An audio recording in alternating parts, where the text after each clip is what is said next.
Islamic stories کے معزز ناظرین اکرام، السلام علیکم۔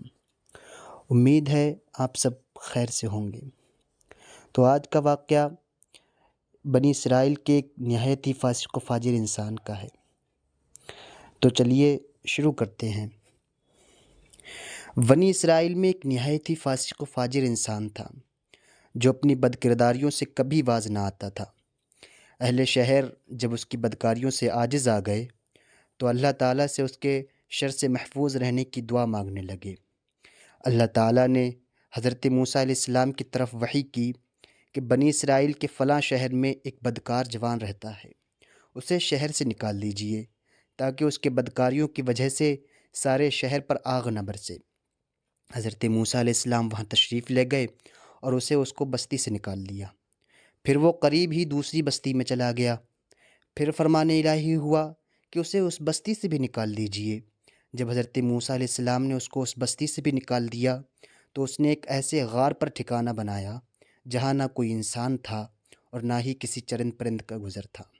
قرب و جوار میں نہ کہیں آبادی تھی اور نہ دور دور تک سبزے کا کوئی پتہ تھا۔ اس غار میں آ کر وہ جوان بیمار ہو گیا۔ اس کی تیمارداری کے لیے کوئی شخص بھی اس کے آس پاس موجود نہ تھا جو اس کی خدمت کرتا۔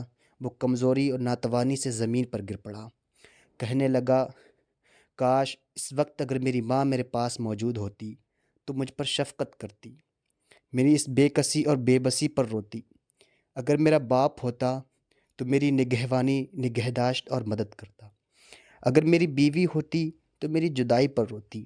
اگر میرے بچے اس وقت موجود ہوتے تو کہتے، اے ہمارے رب، عاجز، گنہگار، بدکار اور مسافر باپ کو بخش دے جسے پہلے تو شہر بدر کیا گیا، پھر دوسری بستی سے بھی نکال دیا گیا تھا۔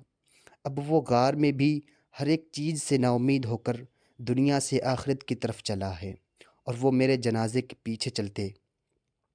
پھر وہ نوجوان کہنے لگا، اے اللہ، تو نے مجھے والدین اور بیوی بچوں سے تو دور کیا مگر اپنے فضل و کرم سے دور نہ کرنا۔ تو نے میرا دل عزیزوں کی جدائی میں جلایا ہے، اب میرے سراپا کو میرے گناہوں کے سبب جہنم کی آگ میں نہ جلانا۔ اسی دم اللہ تعالیٰ نے ایک فرشتہ اس کے باپ کے ہم شکل بنا کر، ایک حور کو اس کی ماں اور ایک حور کو اس کی بیوی کے ہم شکل بنا کر اور غلمان جنت کو اس کے بچوں کے ہم شکل بنا کر کے بھیج دیا۔ یہ سب اس کے قریب آ کر بیٹھ گئے اور اس کی شدت تکلیف پر تعصب اور آہوگازاری کرنے لگے۔ جوان انہیں دیکھ کر بہت خوش ہوا اور اسی مسرت میں اس کا انتقال ہو گیا۔ تب اللہ تعالیٰ نے حضرت موسیٰ علیہ السلام کی طرف وحی کی کہ فلاں غار کی طرف جاؤ، وہاں ہمارا ایک دوست مر گیا ہے، تم اس کی تکفین و تدفین کا انتظام کرو۔ حکم الہی کے بموجب حضرت موسیٰ علیہ السلام جب غار میں پہنچے تو انہوں نے وہاں اسی جوان کو مرا ہوا پایا جس کو انہوں نے پہلے شہر اور پھر بستی سے نکالا تھا۔ اس کے گرد حوریں تعزیت کرنے والوں کی طرح بیٹھی ہوئی تھیں۔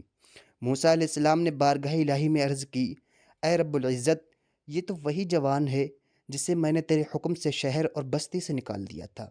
رب العزت نے فرمایا، اے موسیٰ، میں نے اس کے بہت زیادہ رونے اور عزیزوں کی فراق میں تڑپنے کی وجہ سے اس پر رحم کیا ہے، اور فرشتوں کو اس کے باپ اور حوروں اور غلمان کو اس کی ماں، بیوی، بچوں کے ہم شکل بنا کر بھیجا ہے جو غربت میں اس کی تکلیفوں پر روتے ہیں۔ جب یہ مرا تو اس کی بیچارگی پر زمین آسمان والے روئے، اور میں ارحم الراحمین پھر کیوں نہ اس کے گناہوں کو معاف کرتا۔